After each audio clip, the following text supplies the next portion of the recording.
A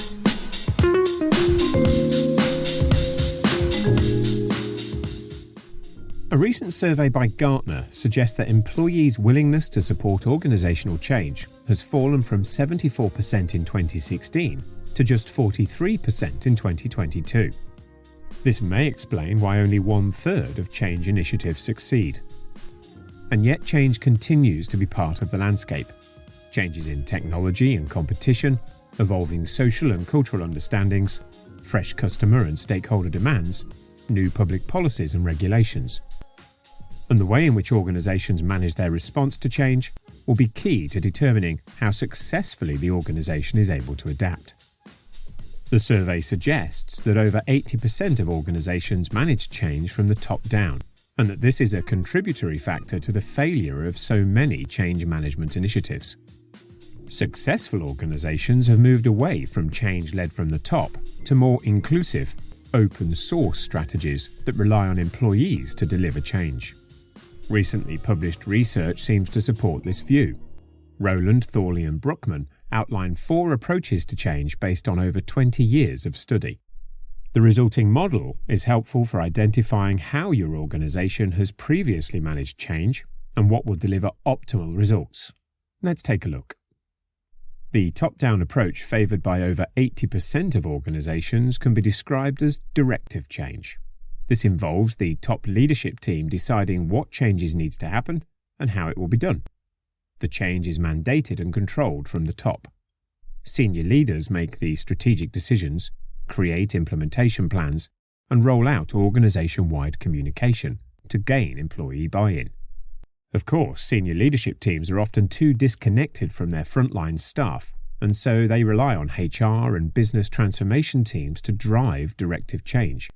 Those teams often engage with local managers, deploying training and toolkits to create change champions. This leads to what can be described as self-assembly change. The top leadership team still have that vision of change, but the implementation of it is mainly delegated to frontline managers. Change activities are reported, but the impact of those activities is often overlooked.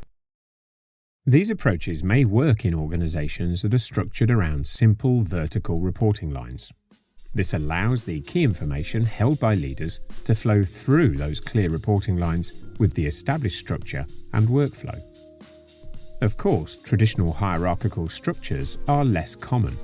Many organisations now employ matrix-style reporting lines and consist of more complex interdependencies. Not only do employees have more access to information about their work and each other, but flexible working also means that teams are often no longer physically located in these same working spaces.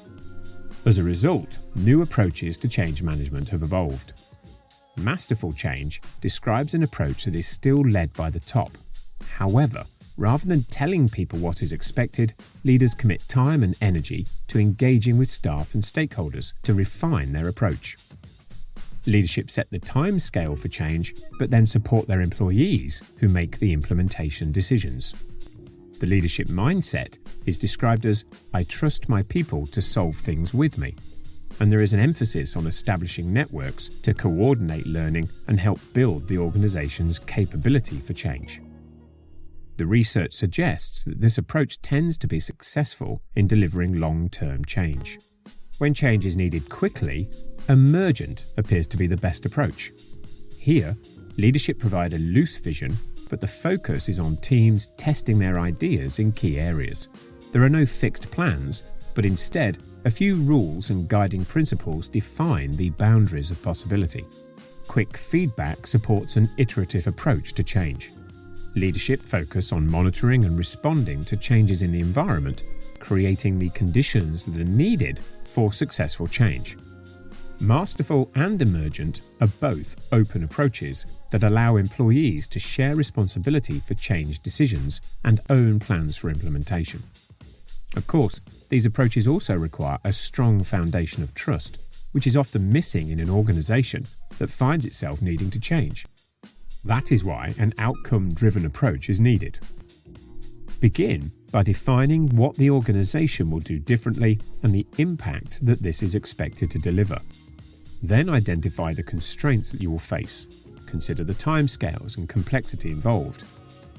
Rather than rolling out training to educate people on the process and principles of change management, engage with them to find out what they think are the biggest challenges to change. If this is done correctly, and negative views are actively encouraged, people are then able to explore rational responses to change and begin finding solutions together. This is what we do in our River of Change workshops. Engage your people early in the process to demonstrate an open approach, working to understand how roles and expectations at every level will need to change, and developing a shared ownership and accountability for success. The training that supports successful change programs is then focused on the specific skills and techniques needed to support the new ways of working. Developing the workplace coaching techniques and purposeful communication skills needed for an environment of support, safety, and accountability to get the outcomes that you have agreed upon.